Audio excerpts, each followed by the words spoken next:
എടക്കാച്ചറക് അൻവറിന് മുസ്ലിം ലീഗ് അഭയം നൽകും. തീൻകുത്തുകൊണ്ടാണോ ക്രിമികടി കൊണ്ടാണോ എന്ന് അൻവറിന് പോലും അറിയില്ല. നിലമ്പൂർ MLA സ്ഥാനം രാജിവെച്ചപ്പോൾ വഴിയാധാരമായി UDF-ൽ എടുക്കണം എന്ന് കെഞ്ചി കാലുപിടിച്ച് നടക്കുന്ന എടക്കാച്ചറക് അൻവറെ ഒടുവിൽ മുസ്ലിം ലീഗിൽ എടുക്കുവാൻ തീരുമാനമായി. അൻവറിനു വേണ്ടി റെക്കമെൻഡ് ചെയ്തും സതീശന്റെ അടക്കമുള്ള കോൺഗ്രസ് നേതാക്കളുടെ കാലുപിടിച്ചും നാണം കെട്ട പശ്ചാത്തലത്തിലാണ് ഒടുക്കം മുസ്ലിം ലീഗ് അൻവറെ തങ്ങളുടെ കൂടെ കൂട്ടുവാൻ തീരുമാനിച്ചത്. കുഞ്ഞാലിക്കുട്ടിയും സംഘവും ഗതികെട്ട അൻവറെ UDF-ൽ എടുക്കണം എന്ന് നിബന്ധം പിടിക്കുന്നത് കണ്ടപ്പോൾ നാട്ടുകാരെല്ലാം പറഞ്ഞത് ഒരു കാര്യമാണ്, എന്നാൽ പിന്നെ UDF-ൽ കിടന്ന് ബഹളമുണ്ടാക്കാതെ ലവനെ നിങ്ങളുടെ കൂടെ അങ്ങ് ചേർത്തുകൂടെ എന്ന്. സത്യമല്ലേ? ഈ മിടുക്കനെ അവർക്ക് എന്തുകൊണ്ട് എടുത്തുകൂടാ? ഒന്നുമല്ലെങ്കിൽ ഒരേ ചോരയല്ലേ?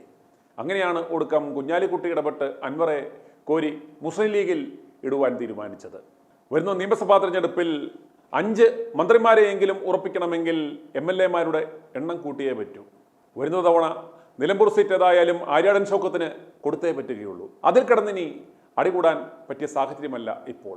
വരുന്ന നിയമസഭാ തെരഞ്ഞെടുപ്പിൽ ലീഗ് സ്ഥാനാർത്ഥിയായി അൻവറെ തവനൂരോ പൊന്നാനിയിലോ അതുമല്ലെങ്കിൽ ബേപ്പൂരോ നിർത്തുവാനാണ് പദ്ധതി. മുറിമോനെതിരെ മത്സരിക്കണമെന്ന് അൻവറിനാണെങ്കിൽ വല്ലാത്ത പൂതിയുമുണ്ട്. കോൺഗ്രസ് സ്ഥാനാർത്ഥികളെ ഇവിടങ്ങളിൽ നിർത്തിയാൽ കച്ചി തൊടുവാൻ സാധ്യതയില്ല എന്ന കണക്കുകൂട്ടലിലാണ് അൻവറെ ഇത്തവണ ഇവിടെ എവിടെയെങ്കിലും പരീക്ഷിക്കുവാൻ ധാരണയായത്. ഇങ്ങനെ വന്നാൽ മുസ്ലിം ലീഗിനും ഒരു സീറ്റ് കൂടും, UDF-നും ഒരു സീറ്റ് കിട്ടും എന്ന കണക്കുകൂട്ടലിലാണ് ലീഗ് നേതൃത്വം.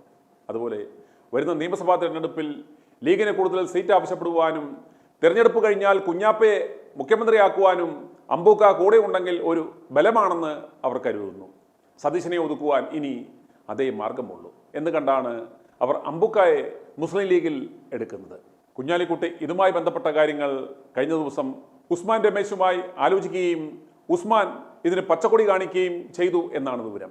ക്യാപ്റ്റനിട്ട് അങ്ങനെയെങ്കിലും ഒരു പണി കൊടുക്കുവാൻ സാധിച്ചല്ലോ എന്ന സന്തോഷത്തിലാണ് മേജർ ഉസ്മാൻ. വേലിയിൽ കിടക്കുന്നതിനെ എടുത്ത് വേണ്ടാത്തടത്ത് വെക്കണോ കുഞ്ഞാപ്പ എന്ന് ബഷീർ ചോദിച്ചപ്പോൾ ഓൻ നമ്മുടെ ചോരയല്ലേടോ ബഷീറെ, ഓനെ നമ്മളല്ലേ സഹായിക്കേണ്ടുന്നത്, അതുകൊണ്ട് ഇനി ആരുടെയും കാല് പിടിക്കാനില്ല, ഓനെ നമ്മൾ ഇങ്ങെടുത്തു, ഓനെ മാർഗം കുടിക്കേണ്ട ആവശ്യമൊന്നുമില്ലല്ലോ എന്നാണ് അത്രേ കുഞ്ഞാപ്പ മറുപടിയായി പറഞ്ഞത്. കഴിഞ്ഞ ദിവസം ET മുഹമ്മദ് ബഷീറും NK മുനീറും അടക്കം അൻവറിന് പിന്തുണയുമായി വന്നിരുന്നു. UDF-ലേക്ക് ഏതായാലും ഈ എടക്കാച്ചറക്കിനെ വേണ്ട, വേണമെങ്കിൽ നിങ്ങൾ ലീഗ് എടുത്തോളൂ എന്ന് കോൺഗ്രസ്സുകാർ പറഞ്ഞതിന് മറുപടിയായാണത്രേ അൻവറെ മുസ്ലിം ലീഗിലേക്ക് ഇപ്പോൾ എടുക്കുന്നത്. കഴിഞ്ഞ ദിവസം ET മുഹമ്മദ് ബഷീർ പറഞ്ഞത് കാണുക. PB അൻവർ അവിടെ കണ്ടൊരു സംഗതി എന്താണെന്ന് വെച്ചാൽ ഒരു ഫാക്ടറാണെന്നുള്ളത് ബോധ്യം, ഒരു ഫാക്ടറാണ്. അത്രയും വോട്ട് പിടിച്ചല്ലോ.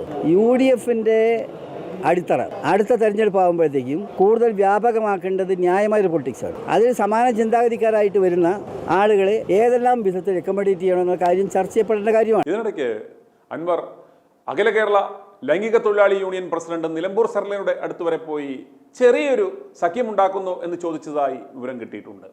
ഐസ്ക്രീം കുഞ്ഞാപ്പയോട് സഖ്യമുണ്ടാക്കിയാൽ പോലും നിന്നോട് സഖ്യത്തിനില്ല, കാരണം പണി നടത്തിക്കൊണ്ടിരിക്കുന്നതിനിടയിൽ തന്നെ കണ്ണന്തിരിവ് കാണിക്കുന്നവനാണ് നീ എന്ന് പറഞ്ഞാണ് അത്രേ സരള അൻവറെ കണ്ടം വഴി ഓടിച്ചത്. എന്തായാലും അൻവറിന് ഒരു അഡ്രസ് കൊടുത്ത മുസ്ലിം നേതാക്കൾക്ക്, പ്രത്യേകിച്ച് കുഞ്ഞാപ്പയ്ക്ക് നമോഭാഗം. ലീഗിനി കൂടുതൽ പച്ച പിടിക്കും, അമ്പൂക്ക പച്ച പിടിപ്പിക്കും. i2i News, an eye for truth. i2i News subscribe ചെയ്തിട്ടില്ലാത്തവർ ഇപ്പോൾ തന്നെ സബ്സ്ക്രൈബ് ചെയ്യുക. നോട്ടിഫിക്കേഷൻ ലഭിക്കുവാൻ ബെൽ ബട്ടണും അമർത്തുക.